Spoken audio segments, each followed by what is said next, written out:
By the time I walked out a couple hours later, I was an enrolled student and started class that day. Okay. I ended up being on the dean's list the entire time. That's when I first found out I was actually smart. I wasn't stupid. Because I had given up after that lawyer made me feel dumb.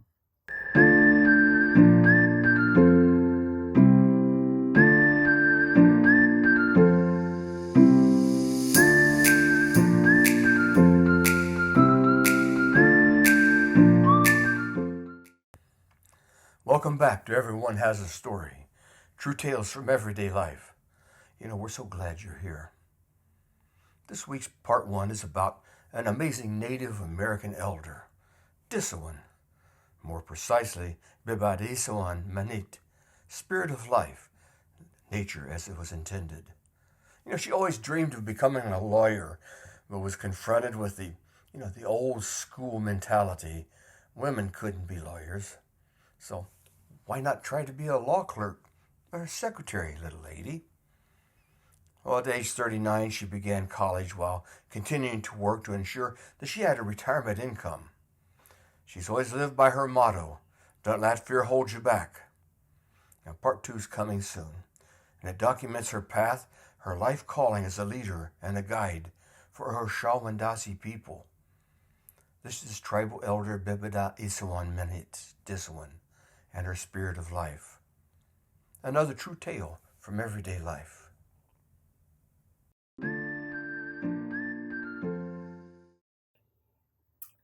What I've been told, it was a dark and stormy night.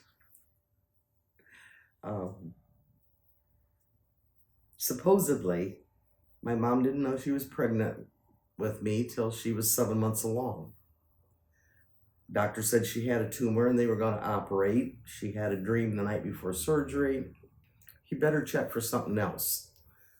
So I was the something else. But when I decided to come, it was storming and raining and thundering and lightning, and the doctor couldn't make it because he had been to a party and he was drunk. So I pretty much came into the world unassisted. So that kind of set a theme for the rest of my life. Do a lot of things unassisted. Don't ask for help, which I found out is the really wrong attitude to have. My mom never talked much about a lot of things like that. So, there was a lot of questions unanswered. I was surprised. I was probably 10 or 12 before I found out that also right before I was born, she'd been to a baseball game with my dad and a tornado went through. I never knew that. Things were not talked about back then, and we lose a lot about who we are, who we came from. We learn what is today. We don't learn what was in the past, and that's just as important to learn. I'm sure a lot of experiences we have pre-birth or the nurturing or the experiences after birth definitely have an impact on how we turn out, what our attitude in life is, or what drives us to a certain point. So that type of forceful energy drove a lot of my early years. I didn't know how to harness it in a productive manner. Between the force of the tornado, the force of the storm when I was born, the circumstances of not waiting for a doctor to show up, I'll show you, I'll just come right now. All that force and all that energy, I believe, does have an impact. Just like maybe somebody that had a peaceful pre-birth experience, a peaceful birth, they may be able to handle things in a lot calmer manner. I don't know. I've never done any research on it. It's just how I feel.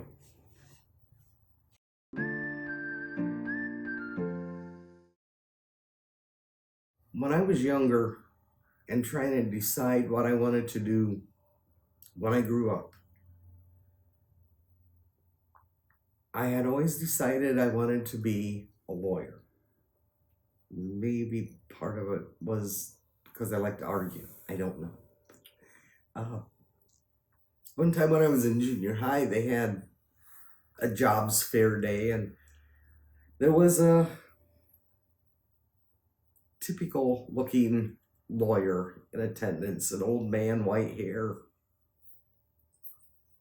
Had been a lawyer around the town I came from for all his life, all his family's life, and back.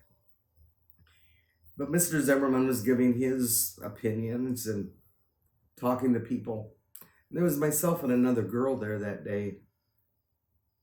And when they asked why were we there, we both said we wanted to be lawyers. And he laughed and said, "That's impossible. Women can't be lawyers.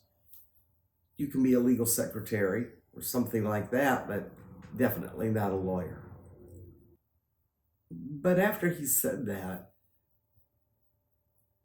I kind of gave up in school. It was like, why should I even try? What good is it going to do me if I can only be a secretary? Which there's nothing wrong with that at all, but that's not what I wanted. So what we say to others, especially young people, be very careful how you say things to them or how you talk to them about their dreams and aspirations, because it does make an impact. I never did get to be a lawyer. I went on to many other things in my life, which I thoroughly enjoyed. Decided defense isn't the way to go. I'd rather be a prosecutor.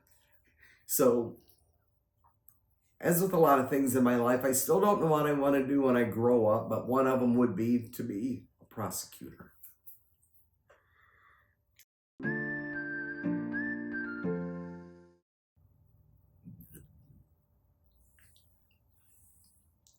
I'm sorry.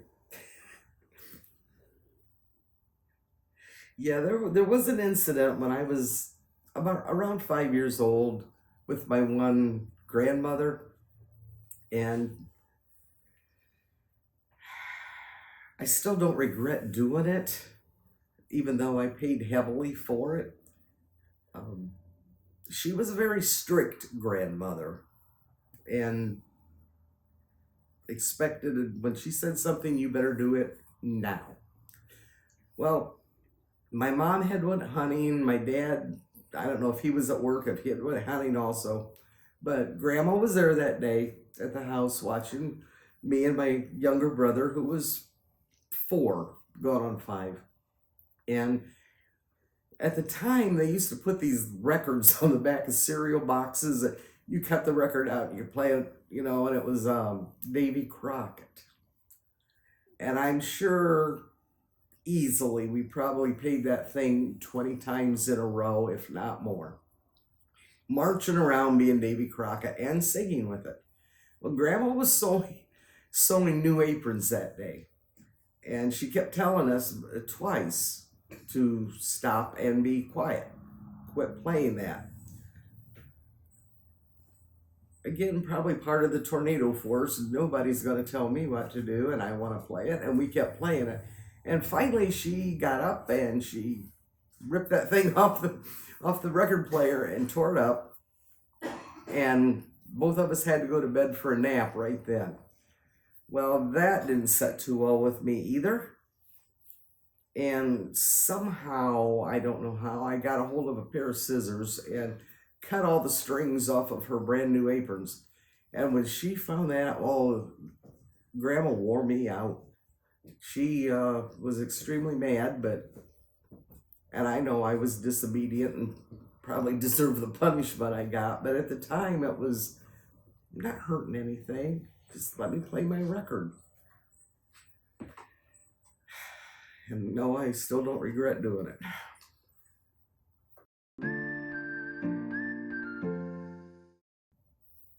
I've been blessed to have quite a few good friends in my life. Some have been more like family than others. Others have just been a darn good friend. And my childhood friend named Sue, and we met each other in first grade and had been friends growing up in all our lives. I was in her wedding and she was in mine, and that stuff back and forth. And we always had dreams and talked about getting old, and we're going to do this and going to do that. And she and her husband and family had moved out to Wyoming, and I've been out there to visit them several times. And they started having trouble and broke up, and a man she had been seeing ended up murdering her, and was not because of different circumstances or findings and things he was involved with, was never prosecuted for. But because of losing her at age 30, well, we were both 33, that's part of what taught me about loss. I'd lost people I cared about or was close to before that, but that's the one that really taught me about letting go, surviving loss. Another good friend of mine, Jim Meyer,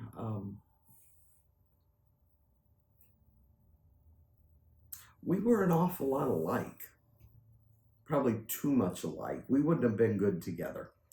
Wouldn't have been good for each other, but and Jim taught me about being strong and not being afraid to do things and venture out, and don't just be stuck in the norms of the past. What's expected of you to do. Look at what else is out there. Look at what else you can do, and go do it. Don't hold back. Yeah, another good friend of mine, actually, he was one of my psychology professors, and we always called him Frank the Blind Guy because he was blind. And there were like 3 or 4 other Franks in our circle at the time, so it was a way to keep everybody else knowing which Frank you were discussing. But Frank taught me a lot about inner self, exploring the self. The man in the area of Ohio I was from was one of the premier people when it came to, at the time it was called multiple personality disorders, DID now.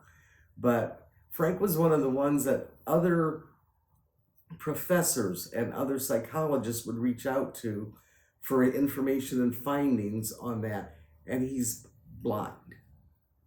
So that in itself taught me, don't limit yourself. Don't think that because you can't do what other people do that you still are not worth something. That man couldn't see. He let me let him drive a car one time, and he thoroughly enjoyed it. And it was an experience, let's say. And he didn't drive far, but at least he did it. And him willing to take a chance sure helped me with how I looked at stuff and how I moved through the rest of my life. There was another professor who was a friend, and Chuck Hobgood, everybody called him Hobbs. And he ended up actually being my therapist, but he brought me through some very hard times and trying times, and taught me that you have to be willing to endure the pain and face the pain to be able to walk through that doorway and heal yourself, because nobody's going to be able to do it for you. Patty Rogers is another good friend of mine, and she's one of the people that I'm closest to in this life.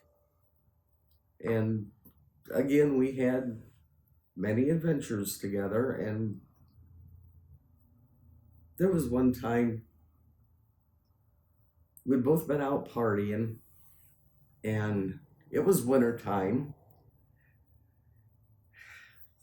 for the bars to close, and whatever it was, I had gotten into an argument with someone. It wasn't Patty, but I got into an argument with someone, and I left. Got my car and left. Went home, went to bed because I had to go to work in the morning. And I did not find out till the next morning. I did not even realize I had left Patty at this establishment in February in freezing, snowy, icy weather. She was only wearing a leather jacket, which, you know, when you're in your 30s, you want to look good. You don't want to dress for the weather. And a lighter pair of shoes. And she ended up walking over a mile to my house at 2:30, 3 o'clock in the morning in that weather. And when I realized I had put her life in jeopardy for whatever excuse I want to use, and alcohol is not an excuse, I decided right then and there I will never, ever put somebody I care about in that kind of situation again. And I haven't. If you're enjoying this story, please give us a like and consider subscribing to our channel. We publish an interview story each week of everyday people with extraordinary stories to tell, like this one. Hit the notification bell to be sure you know each time a video comes out. It sure helps our channel, and we appreciate it more than you know.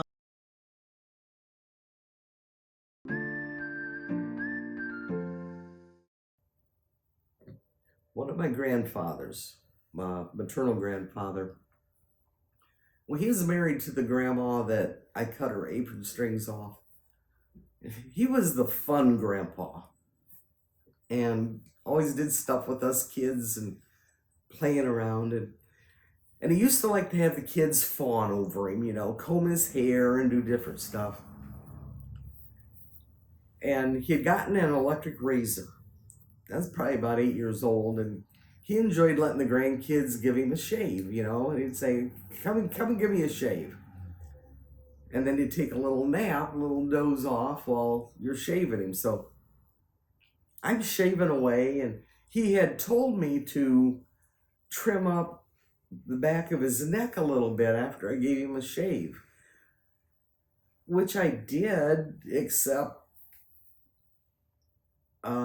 I went up really high in the back, up above his ears, because I didn't know how far you were supposed to go or what actually trimming up the back of your neck meant. I just was shaving away, and boy, when he woke up, that's about the only time I can remember Grandpa squawking and yelling like that. And my grandma said, it's your own fault. You told her to go ahead and trim the back of it up. You should have stayed awake. So he wore a hat for a long time after that. I don't think I got to shave him again. I definitely recall a story about a little barn, a little shed that my parents had built on their property, and Dad had been very sick, but they needed a storage shed. So him being sick, he could not get out there himself to paint it. He wanted a little red barn.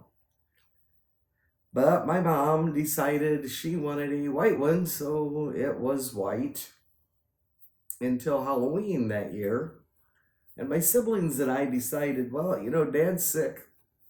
He wants a little red barn. He's going to get a little red barn.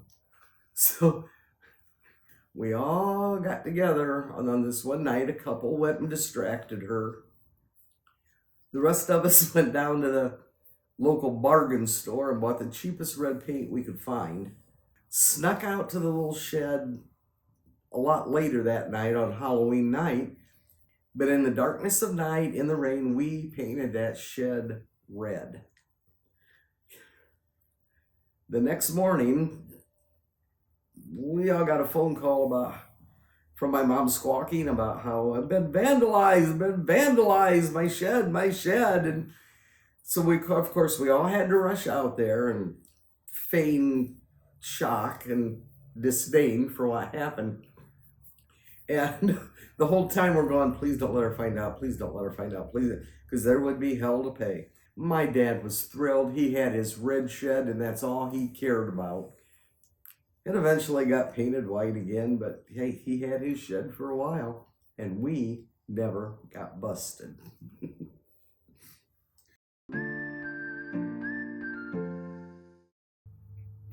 I was driving through my hometown one day thinking about, well, after my divorce, what am I going to do with the rest of my life? What's my direction? Am I going to stay at GM forever? What do I want to do? And as I was driving, I drove past the college and I thought, hey, I think I'll go to college. And I pulled in and walked in and talked to admissions. And by the time I walked out a couple hours later, I was an enrolled student and started class that day. Okay.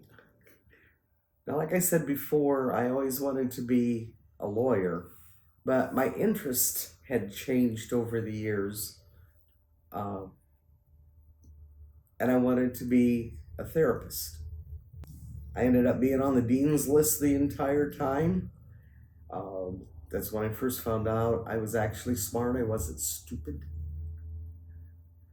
Because I had given up in school previously, like I said, after that lawyer made me feel dumb. Why even try? I found out later, it's like, hey, this is fun. So that's how I ended up going to college. After I graduated college, I only had a couple more years to be able to work at GM before I could get their early retirement. Ended up, after I got out of GM, I went to work at a school part-time just to have something to do. I got bored with being home all the time. And the school I got hired into was a school for kids with special needs. At the time, it was called Severe Behavioral Handicap, SBH. So I ended up working there 26 years and loved every minute of it. I never treated or was a therapist to the kids, but I could use my background into dealing and helping and working with them. And that has been one of the biggest thrills in my life, is seeing some of these kids take such baby steps, but for them it was a major step because of something I was able to do to help them. So that made that day, driving past the college and going in on a whim, all worthwhile. Next week's story is going to be a celebration of our first year on YouTube, our dreams and accomplishments, the roadblocks and travels and challenges. We'll have a seat at our kitchen table, enjoy a virtual piece of cake, and join us as we celebrate this amazing accomplishment and share our vision of what year 2 holds, and how you too can become a part of this exciting journey. Another true tale from everyday life.